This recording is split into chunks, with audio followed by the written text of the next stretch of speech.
This is Radio Free Brighton. This is Just Insane bringing you the Just Insane Show.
music you have just heard is Michael Nyman's score for the film The Cook, the Thief, His Wife and Her Lover. We now bring you a tale from old Bonnie, Scotland. Ladies and gentlemen, Justin Scene presents an audio dramatisation of the celebrated and true story of Mad Geoffrey and the Edinburgh Express by Charles Davis.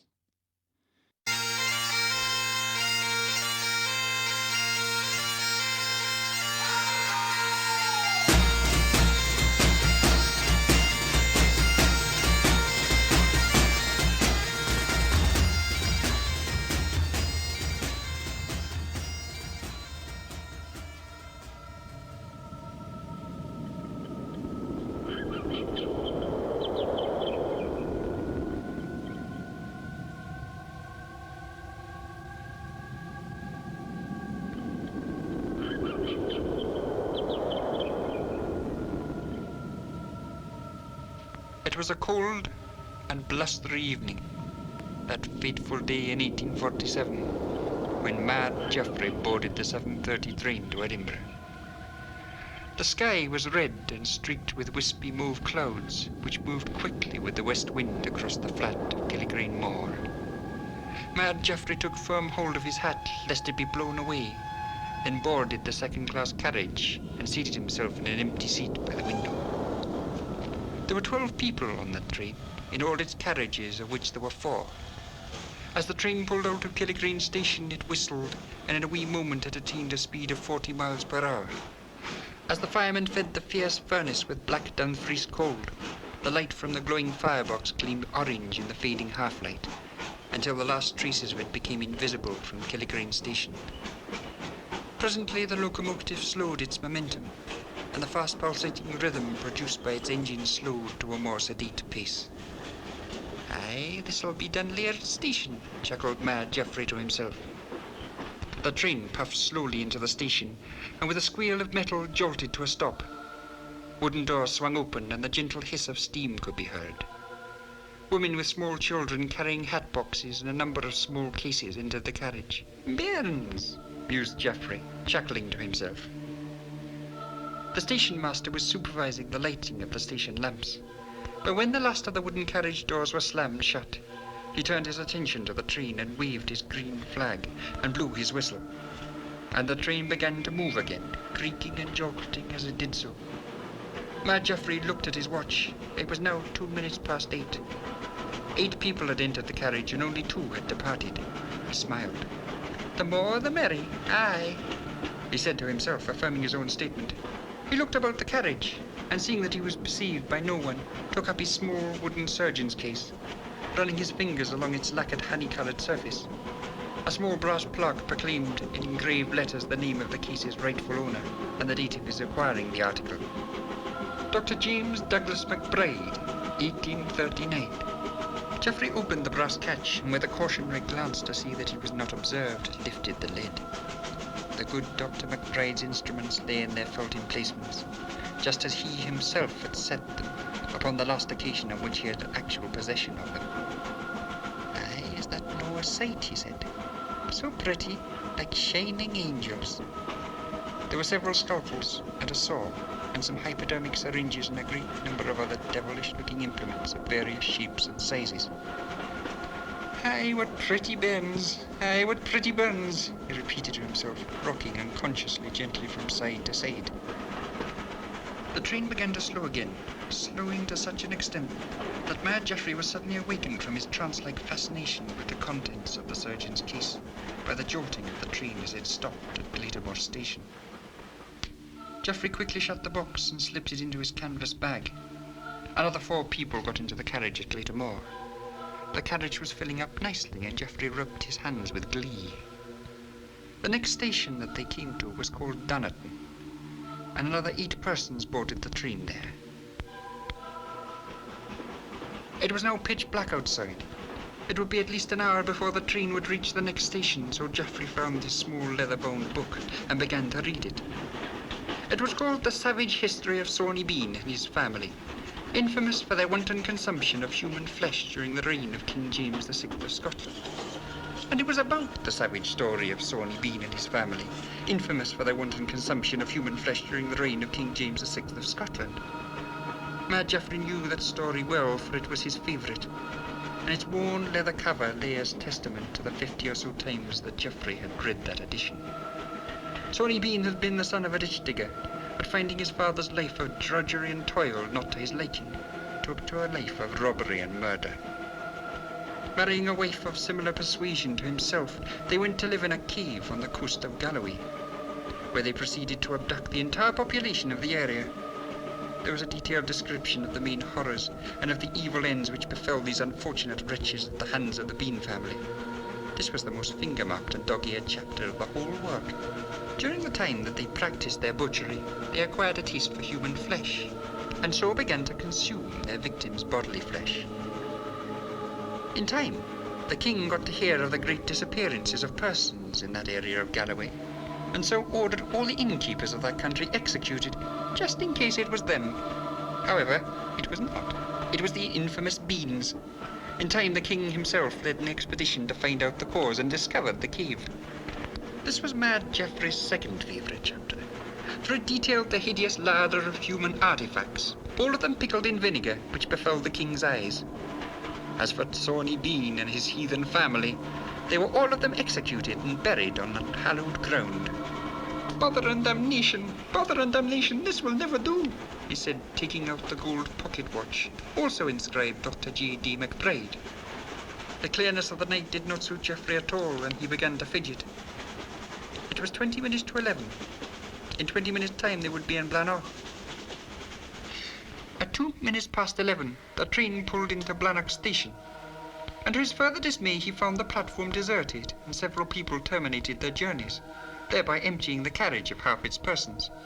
At least the wind is not backed, sighed Geoffrey. It would be midnight and 30 minutes before they reached McAegis, and it looked for all the world as if Mad Geoffrey's plans had come to naught. My plans are ruined, he mumbled, stifling a sob, and a small tear appeared in his right eye and trickled down his cheek. The poor man was quite desolate. All the hopes he had had for his journey seemed broken. It's no fair, he sobbed to himself, clasping his hand in the attitude of a poor wee schoolboy, off to public lodgings for the first time. He looked a very picture of despair without his mother to comfort him. The train puffed and rattled out of Blanog station, and back into the black night.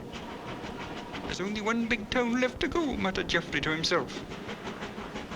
At that moment, old Macduff the guard was thinking likewise. One more station to go before Edinburgh. At least one more station that really mattered. In fact, there were 6 more stations after that. But it would be 2 o'clock by the time they reached the first of these, and 6:45 by the time they reached the last.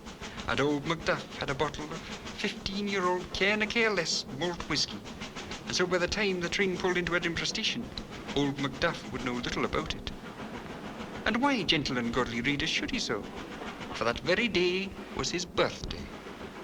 Poor Geoffrey was quite downcast. Not even the savage history of Sawney Bean and his family, infamous for the wanton consumption of human flesh during the reign of King James VI of Scotland, could console him. For he huddled in the corner of his seat like a wee dormouse, feeling quite unwell through disappointment and worry. Through the night, the train continued its journey, and Geoffrey, his spirits now as extinguished as the daytime sun, watched vacantly out of the window. There were the beginnings of a sea fog, and it seemed to thicken slightly as they got further south. The train made contact with the sea again, driving down towards Clachan Cove. The train stopped here and waited its obligatory minute. But there were no passengers. The fog had collected in the recessed geography of the cove, and the harbour fog bells sounded, muffled by the gloom. The train pulled out and presently started climbing till within a few moments it found level running and lessening of the fog. As the train rattled and vibrated in rhythm to the joints and the tracks, Geoffrey gradually dozed to sleep. There were 34 persons on all that train. There was a shrill whistle, a slam, and a loud hiss of steam. Mad Geoffrey awoke with a start. The train jolted and began to move. Geoffrey peeked out of the window through the steam and read Glennock Truss on the station sign. And mercy be, the carriage was full of people. Geoffrey was delighted and wriggled his hands together in sheer pleasure, hunched himself together like a ticklish schoolboy. The fat middle-aged matron sitting on the opposite seat found this most peculiar and snorted with displeasure. "And fiddle-dee-dee to you, madam," answered Geoffrey, giggling to himself. At this the matron turned away sharply in disgust. She had with her an equally fat little boy who stared at him sullenly, when Geoffrey looked at him and poked out his tongue and said, "Fat wee laddie, I'll eat you for dinner." "I beg your pardon," asked the matron. "I was just remarking the wee lad he's a poky little fellow. He'll make somebody a fine fat pie one day, I'm sure." The boy immediately turned scarlet with embarrassment, and after several seconds of hesitation on what Mad Geoffrey had said, burst into a high-pitched whine. "Why, of all the horrible things to say to a sensitive wee lad, you are a nasty wee man, and I'll thank you to keep your opinions to yourself, if you don't mind, sir," spoke the matron. "As you wish," answered Geoffrey, quite chuffed with his rejoinder. Between the matron and the boy sat a wee girl with a wee smug face and a bonnet like her mother's. She now began to tease her brother, calling him Porky over and over again, between squeals of pig-like laughter. "Will you no keep your quiet?" snapped the matron to the girl.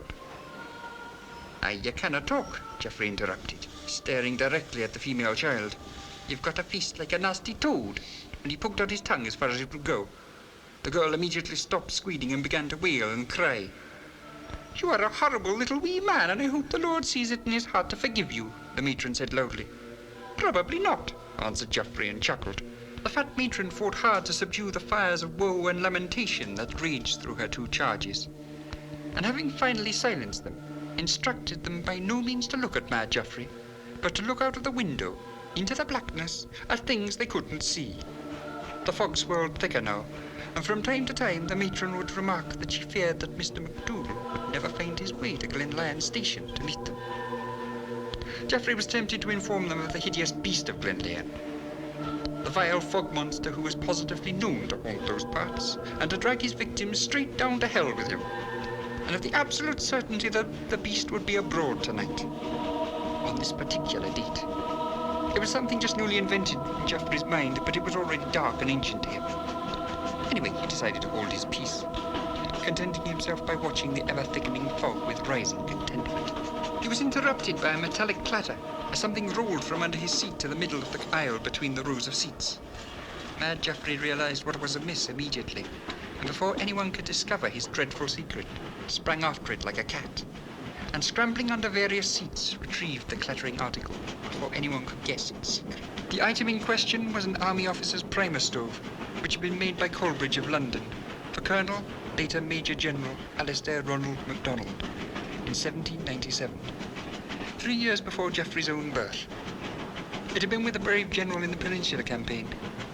Later, during an abortive campaign whilst in the service of the Emperor of Brazil, subduing the Wimpimpi Indians, MacDonald had fallen into their hands and had been devoured, along with his entire staff in a huge black pot in the tribal capital. The primer stove had, by courtesy of the Brazilian army, been retrieved and returned to Scotland to be presented to the late general's widow, who expired with grief immediately upon receiving it. This whole series of events had so enthralled Geoffrey that he had purchased the primers in an auction, outbidding everybody there and paying nearly £10 for it, many times its worth, and nearly all of his savings. Geoffrey's eye caught the fat boy looking sheepishly at him, and well he might, because it was he, by the aimless kicking of his legs against the seat, that had caught the stove and sent it rattling. Geoffrey was about to deliver a sound admonition when the train began slowing down and presently squeaked to a halt in a sea of fog which engulfed Glenlyon Station. The matron and her two fledglings got up and began to gather their baggage and belongings, and with Christian fortitude disembarked out into the fog towards the dim light of an awaiting carriage. The doughty matron gave the carriage door a slam, which resounded in the still night air. Macduff peered along the platform, trying his best to penetrate the thick fog with his vision and to ascertain if there were any more passengers to embark or leave the train. Satisfied that there were none, he waved his lantern and blew his whistle as a signal for the train to proceed.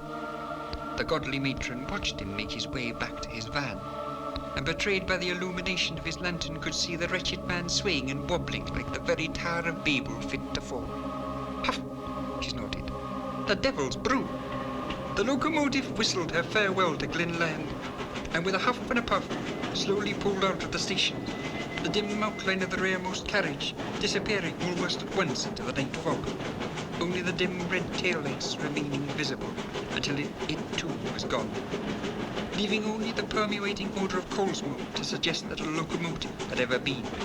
The good mother and her 2 lambs found welcome sanctuary under the guiding crop of Mr. McDougall, and as he conveyed them to the shelter of Christian rafters, she enlightened her brother the minister of her ideal at the tongue of the odious and impertinent little man. And thus it was that the Trinity were the last people to see the passengers of that infamous and tragic journey alive and breathing in the mortal sphere of the world. The train pulled into Waverley Station at 27 minutes past 7 that morning. It was a clear and beautiful morning, without a trace of the suffocating fog of the night before. The conveyance was 3 minutes before schedule, and as it came gently to its halt, the driver and his fireman wiped their hands of oil and coal dust and congratulated themselves on their punctuality. They stepped down onto the platform and began to chat with the small throng of porters who awaited with their trolleys to serve the weary passengers.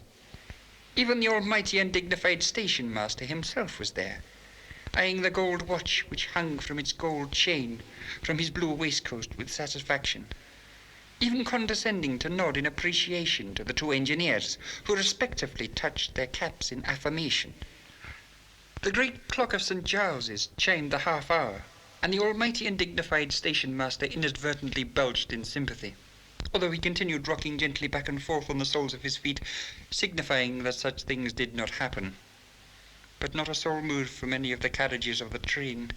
The small group began to muse on what was amiss, as indeed did all the persons about the station. And as the minutes ticked by, they all ceased to chatter and fell silent in awful dread. The carriages remained stark and still. Not a soul moved and not a door opened. In time the station master, being as he was almighty and dignified, felt all eyes upon him, and taking himself in hand as if he were a general, which in his own way he perceived himself to be, called upon 2 of the porters and led them to the train, and with but a moment's hesitation opened the door. The sight which met their eyes was the most hideous and sickening sight which was ever seen in Edinburgh or any part of Scotland in the entirety of time, surpassing in barbarity even the great battles of Bannockburn, Fortinbras and Stirling Bridge, and of all the wars and battles of the borders and the kirk and the clans rolled into one. So numbing of the mind and wrenching of the stomach was it, that it paled into insignificance all the persecutions and heresy and witchcraft in all the history of the Kirk of Scotland, and all the exquisite tortures and persecutions practised by the Inquisition of Spain. So unspeakable and unutterably bestial was it, that it put the bestial and unutterable practices of the heathen Picts and ancient Scots before their conversion by emissaries of the Holy Synod in Rome to the Christian religion to be likened to the mere playful pranks of an innocent kitten in comparison. Such was the sight in vileness and hideousy that it was worse in its effect than had all the above events been committed there at once, and had Burke and Hare been a snatching and the Bean family been a feasting to complete the horror. When he saw the sight, the station master let out a cry, and one of the porters turned out and retched the contents of his stomach onto the platform. The small throng took this as a signal to rush forward towards the carriages, bracing their hearts to face whatever nameless and satanic horror lay within. The doors were flung open, the hideousness revealed to the morning light, and all its witnesses in the full awfulness of its ghastly, gory form. Mouths fell agape in disbelieving horror. Eyes lay transfixed upon the incomprehensible loathfulness which lay before them. It was the blood, the terrible red clotted blood that met them first. It dripped from the ceiling and puddled the floor, saturating the seats and oozing out of the open doorways and onto the platform. But it was the horrible contortions of the mangled and dismembered bodies that made them heave and retch and cast out their breakfasts in torrents.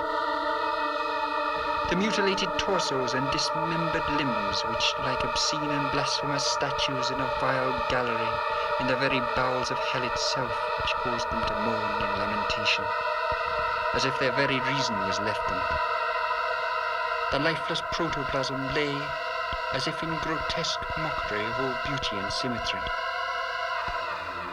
the reaping murderous hand, had levelled all from the highest to the lowest as same in the attitude of death.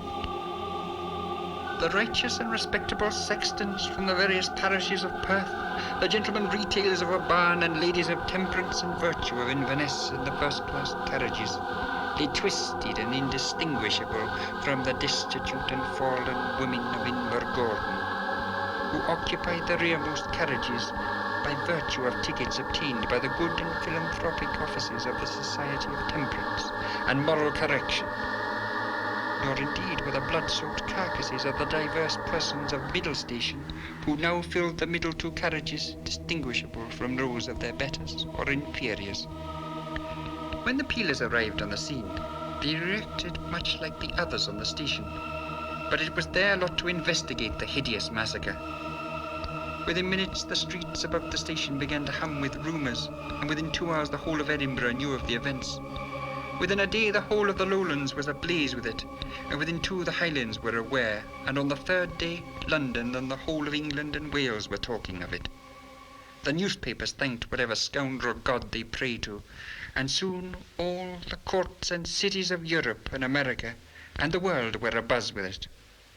The most terrifying and shocking discovery made amongst the carnage of that black night was the charred and blackened remains of various limbs in the first-class carriages, which had been roasted by the foul assassin and in a cannibal fashion consumed by the fiend, who even left his tooth marks in the barbecued remains. One man of the passengers only survived, struck completely mad, being confined for the remaining 9 years of his life in an asylum, never to utter a single intelligible sentence again except on the subject of cheese. As for Mad Geoffrey, there was neither sight nor sound of him. He had left the train on that dark night on one of the stations between Glenlyon and Edinburgh. The matron and her brood had lodged safely under Mr. Douglas's rafters and were obliged to stay an extra fortnight there when the poor woman caught sight of the headlines describing the horrible murders committed the day before, and swooned in terror, being committed straight to her bed where she remained for the space of 2 weeks. Her son, the wee porky chap, lived on to be a bishop in the Kirk of Scotland and died at the age of 80 in 1917, during the 10th year of the reign of King George V and in the 4th year of the Great War, looking then remarkably as he had done so whilst a boy, whilst the daughter followed him to the grave 6 years later. It was many a time that friends or dinner guests would be reminded of that terrible night aboard the Edinburgh Express.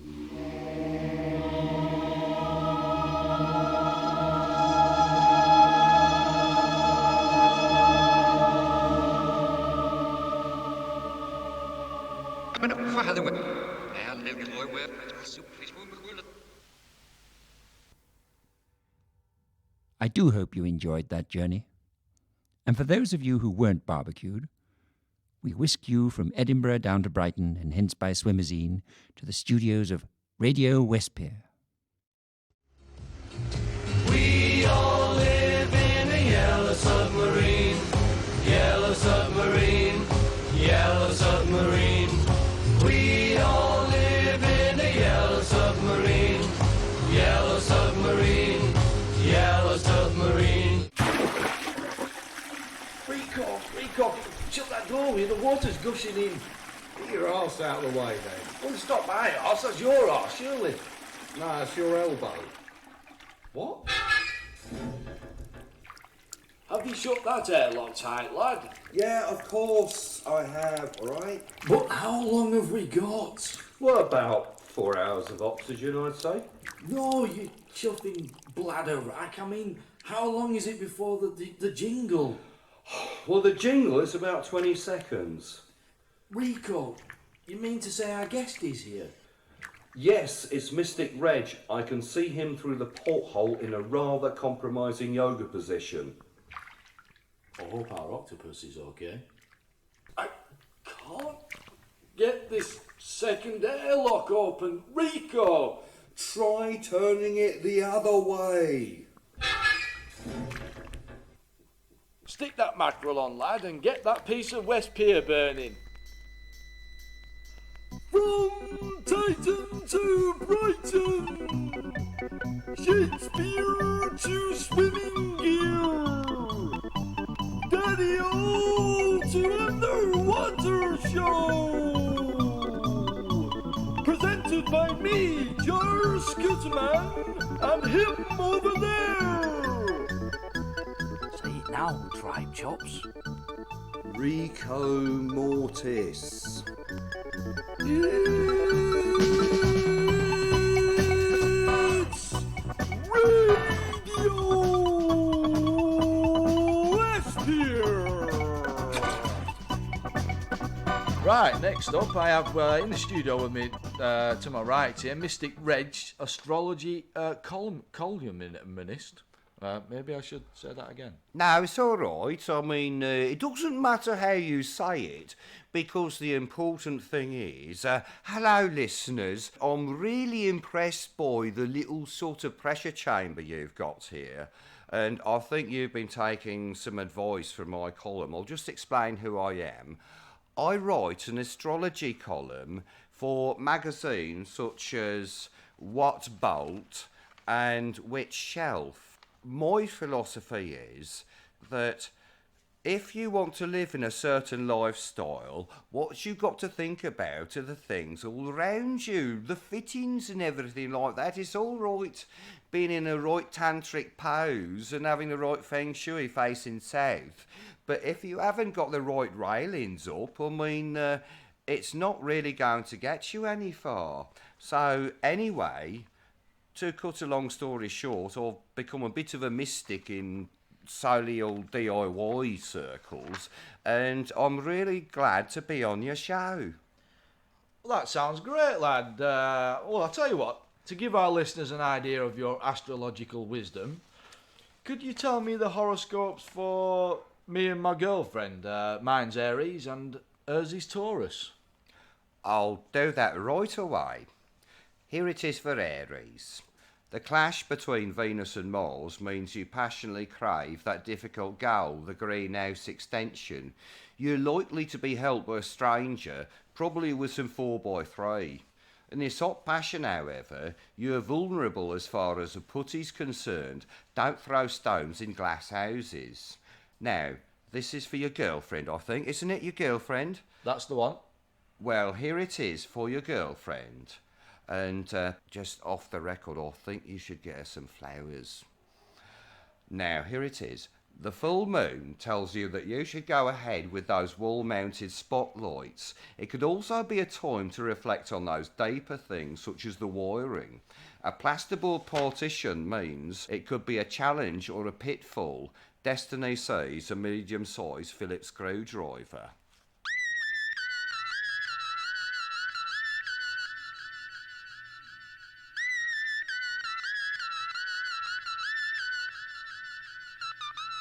Now it's time for I Want Some Answers, our weekly look at science, the natural world and the arts. Here with us is Gay Heronswade, who is talking us through this week's topic. Welcome to the show, Gay. Hi, Jar. I believe you've got a new topic for us today. Yes, that's right, I have. It's humour in the natural world. Humour? I mean, this all sounds very jolly hockey sticks, Gay. This is true, isn't it? Oh, yes, and it is very jolly. You see, bears will be aggressive over territory, zebras will run from lions through fear, swans will mate for life through love, and hyenas, well, they just laugh. But I thought that was just a sound. You're not trying to tickle my funny bones, are you, Gay? No, they really are laughing, Jar. Really? I mean, you're not pulling my puddy here, Gay, are you? No, let me explain. It's ever so exciting. You see, the sun sends out comic waves which turn part of the Earth's oceans into the joke stream, and that in turn spreads humour through ecosystems. Right now, where we are under the West Pier, there are probably shoals and shoals of clownfish and chucklefish and gigglebacks all swimming by. Well, this is a new one on me, I must say. I mean, I don't doubt your word, or even your world, for that matter. But have you got any evidence of this, Gay? I certainly have. I'm going to show you excerpts from a documentary called Survival of the Wittiest. Gay? Yes? could I just ask a favour? Of Would you course. mind just shifting that projector to one side there? It's just that I'm waiting for Rico Mortis to come back with a pint of milk. I need to keep an eye out for him through Oh, the yes, porthole. yes, of course. But you are listening, aren't you? Of course, Oh, good. Can I continue then, please? if you must. Thank you. Now, here you can see a spiny chortler on the seabed looking for its natural prey, mirthworms.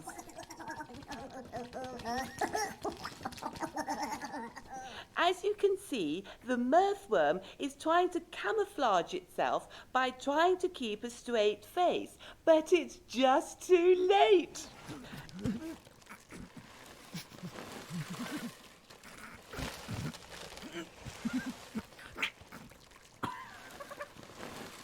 Now, on land, we can see the greater crested guffaw.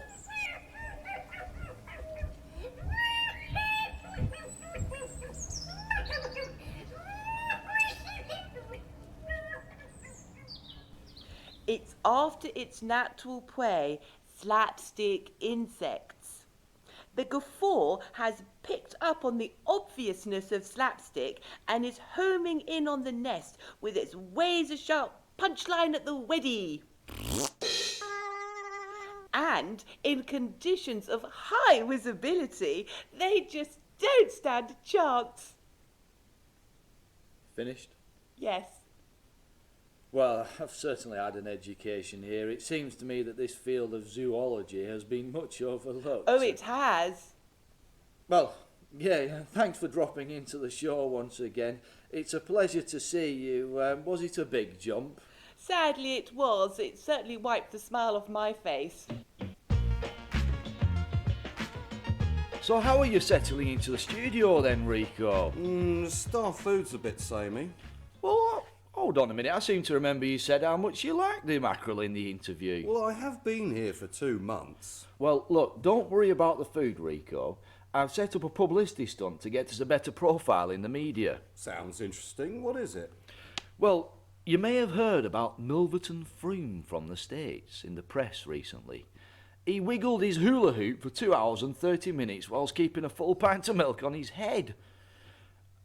I've been watching you, Rico. You and that wiggling that you do every now and then. You're the man for the hula hooping. But I haven't done any training. Wouldn't the listeners need a webcam to see the record? We haven't got sponsorship for a webcam anyway, Rico. But don't worry.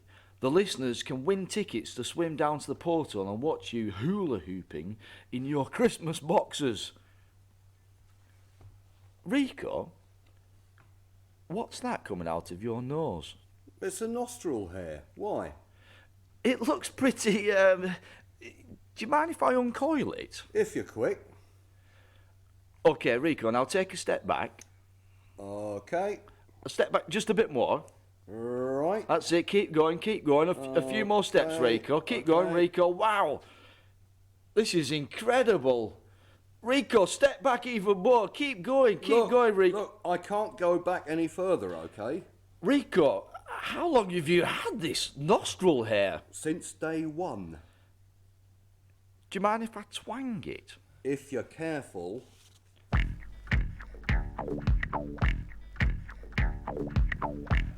Rico, dance, baby, dance, Rico, dance. Oh, kick on, Jar. Oh, fuck me, that bloody hurt, you fucking twat. Oh, I don't think I want to work here anymore. Well, you know where the door is. Oh, where's my swimsuit? I'm using it as a Christmas stocking. You mean I can't leave until after Christmas? Of course not, Rico. I want to see you open all the presents our listeners sent. I bought you for Christmas. Oh, sod this, I'm putting the kettle on. That's the right attitude, lad. We're on air in 5 seconds, Jar. 5, 4, 3, 2, 1. 5, 4, 3, 2, 1. Rupert Stitchworth Veering, welcome to the show, lad. Thanks for swimming down to our studio. If you could just pop your wellies over in the corner there, that'd be appreciated. If I must. Actually, you've got a piece of seaweed just dangling from your ear there. Yes, If I could thank just you. have Thank you. There we go, that's grand. Well, Rupert, you're the joke laureate designator. I mean, what's it all about? Could you tell our listeners? I've not heard of such a title, I will be honest about that. Well, I can certainly tell you. Now, this all originates from the 1635 Act of Mirth, where a person telling a joke had to have it approved by the monarch. And what it means in present-day terms is if a joke is to get the royal seal of approval, it is nominated by me and subsequently judged by the Queen. And if approved, becomes the joke laureate of the year. Fascinating. And what's the procedure for this? The person telling the joke is invited to Buckingham Palace to be met by the Jester-at-Arms and myself, and is then taken to see Her Majesty so that she can hear the joke in person. And the jokes have to be told in an appropriate setting. I'll give you an example.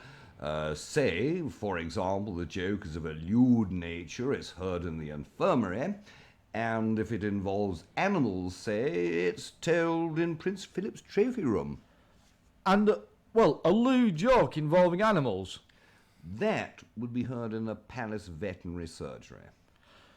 This is all very interesting, lad. How did you become the joke laureate designator in the first place? Where did it all begin? I'll tell you how it began. Like my father, who I was related to for quite a long time, I started my career as an umbrella smoother at Claridge's Hotel, and one day when I smoothed Prince Charles's crinkliest umbrella, he was so impressed and grateful that he offered me this post. And what's this humour like? Oh, Prince Charles is absolutely brilliant. I remember once when he'd eaten a salad that disagreed with him, he came out with this immortal line. He came out with, "I wish I'd left that side dish aside." A side dish. Aside. Right. Thanks very much for that joke there. Nice input. Right, yeah. I think the royals should be careful with jokes, to be honest, Rupert. Prince Harry with that Nazi uniform, I mean, what was all that about? What should we do with that boy? Well, we did have one suggestion from a listener. Beat on the brat, beat on the brat, beat on the brat with a baseball bat. Oh yeah, oh yeah, oh ho. Rico, are you getting on with that mackerel over there? It seems to be taking a long time, for goodness sake. Give it about another couple of minutes. Couple of minutes? What do you think this is? An underwater Hey, radio? have you seen this, what they got in this magazine? It says, if you don't use conditioner, you get hair cancer. Oh, he's off again. Who's that? Rico, just chuck us the phone over. Right, hang on. There you go. Lovely. We got cut off there, didn't we? Look, I'll tell you what, John. Old lady, I just seen this old bird, this old girl, having a dog. She's got this white poodle. She's got a shop in a white poodle. She stood on a pavement. A white poodle is having a shit in the road, and you got this fluffy white poodle, like it's just been shampooed, and it's having a shit. This bloody brown poo coming out of it. And the old girl don't notice there's a big red bus, a big red route master, and its big black rubber tired wheel goes over this poodle, and it just squirt. So there's just white fur, brown shit, red blood, black wheel, red bus, and the bus goes on, carries on, and the old woman, she's left there with this, she's carrying this lead with this mush on the end of it, this brown, furry, bloody pancake mush used to be a poodle. Who was that? That was payroll, Rico, just to let you know that your wages have gone through successfully. Our next guest is Gunter Gruesley, a taxidermist from Interlaken, Switzerland. Gunter, welcome to the show. You're welcome. Now, Gunter, you're qualified in head mounts on birds and mammals. Mm-hmm. Yeah, I do that, yeah. I see you have a specimen there with you, Gunter. Here's one which I will make later.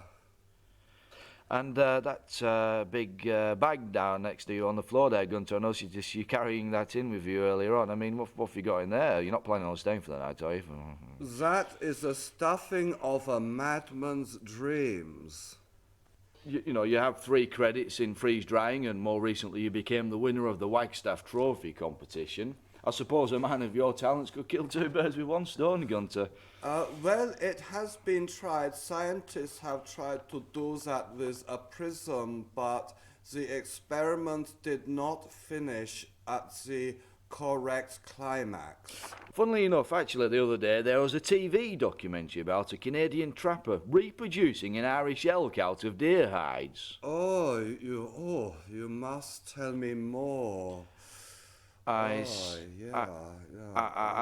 see, Gunter. Yeah, that's fine, Gunter. That's great. Also, on the same programme, there was an international taxidermist competition. Rico, if you're ready to escort somebody out of the building, just nod. There was an international taxidermist competition with stuffed herons in a somewhat strange mating position. This was disqualified on grounds of bad taste. Do you go in for that sort of thing, Gunter? I go into it very deep, yeah. Moving on. Now, you've got an unusual occupation, Gunter. I think that goes without saying. Could you just put your hands on the table? They are on. If you could just keep them there, that'd be grand. Now, how does somebody become a taxidermist? How did you get started, Gunter? Tell our listeners. I think I was starting as a child when I have been into the forest with my sister Helga, and we have found the dead stick insects, and she is putting on them a ballet tutu which is made from the paper of cupcakes. Then I am thinking that I can make dead animals to look alive, and that was leading to become a taxidermist. But being a successful one, is there a formula for being good at this? I give you an analogy. You start at the anus where you have all the crap, like the life in general, and after the struggle, you arrive at the heart where is love and perfection. As we say in my job, from us to art. Jesus, get me out of here. So what's been your greatest project, Gunter? I am now stuffing a blue veil. Dare I ask, how did you get hold of one of those? I mean, they don't just fall off the back of a lorry, do they now, Gunter? I have the big vise, and I put on the marigolds, and I am getting the grip on it. Gunter, where did you get the whale from? I see, from Japan. They are wailing for scientific research, and they are scientifically proving that if you harpoon a whale and cut it open, it dies. They have the meat and I have the carcass, and now I am spending all my time in my flat stuffing this whale. In your flat? I mean, you must have a big flat. No, that is ridiculous. Of course I cannot put a whale in my flat. My flat is in the Vale. In the Vale. Well, I don't know how we're going to be able to follow that one. They don't come any bigger than blue veils, Gunter. My next project is not with the big, but with the small. Nanotaxidermy. With nanotechnology, I will stuff an individual cell from a person's body. Then I can put all the world's population in a jam jar. How would you describe your outlook on life? I don't know about life, but I have one for death. It is stupid to bury your body to make it rot or to burn it. Instead, you should get stuffed.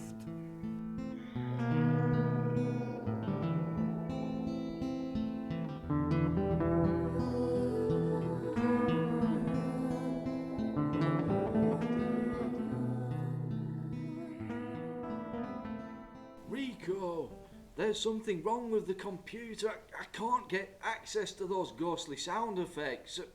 Do a ghost noise, will you? Ghost noise, alright. Woo. Woo. Is that the best you can do? Well, would it help if I put a white sheet over myself? Rico, this is radio. Actually, on second thoughts, put that sheet on. Are you scared or reassured by those very English institutions? Ghosts and haunted houses. Is there a crisis in the spirit world? I have with me two mediums, Ashley Rushworth of REM, writes for Ectoplasmic Manifestations, and Dustin Dusterfelts of Mud, mediums united for decency and decorum. Austin Dusterfelts, I understand your association is seriously concerned about standards of behaviour in the spirit world. Indeed we are. Over the past 20 years or so, we've seen an alarming rise in antisocial haunting in this country. Can you give us any examples? Take the case of a businesswoman in Kensington who has a haunted attic. Now, she doesn't object to ghosts per se, but 2 weeks ago it was the last straw. For the last 3 months, apparitions have been having noisy death day parties, and this time she decided to go upstairs and complain. Well, imagine her shock on seeing Jim Morrison being filleted by Mata Hari. Or the distress she's subjected to in her bathroom when a very camp, disembodied voice makes sarcastic comments about her makeup. Ashley Rushworth, would you not say this is cause for concern? No, you can't expect people to change just because they're dead. Many more ghosts are being persecuted just because of their after lifestyle. Take the case of Darren Gilkes, who was unjustly exorcised from a terraced house in Leicester.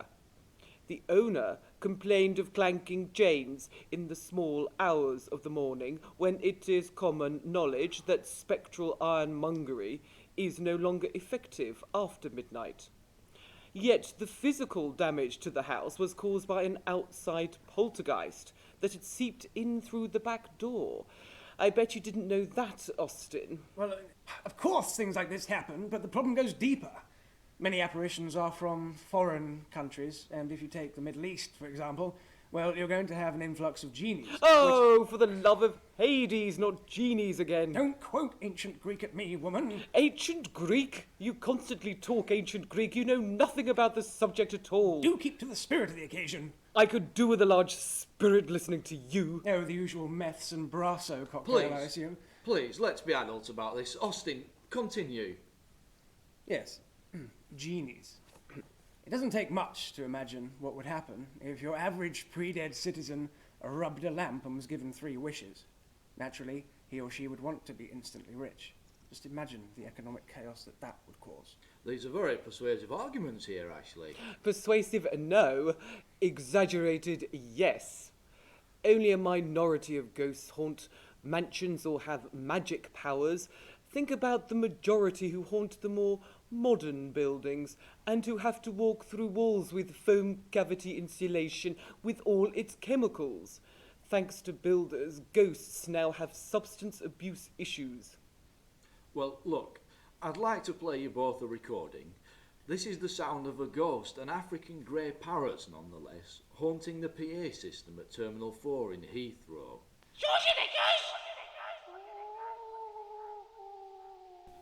Ashley, you've heard... Ashley, Austin, Ashley, Austin, Rico, where have they gone? Where have who gone? The guests. Well, what guests? Radio Espire!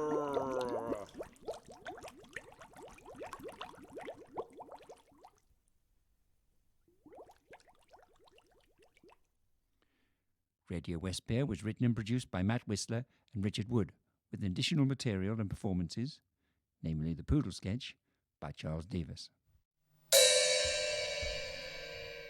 Well, that concludes Just Insane for this week. We hope you enjoyed the show. And to conclude, a short poem entitled Mutt. Dog, bull, bulldog, bulldog, dog, bull. Bulldog, pit bull, the world's tin of chum. to a chihuahua. This is Just Insane, signing off.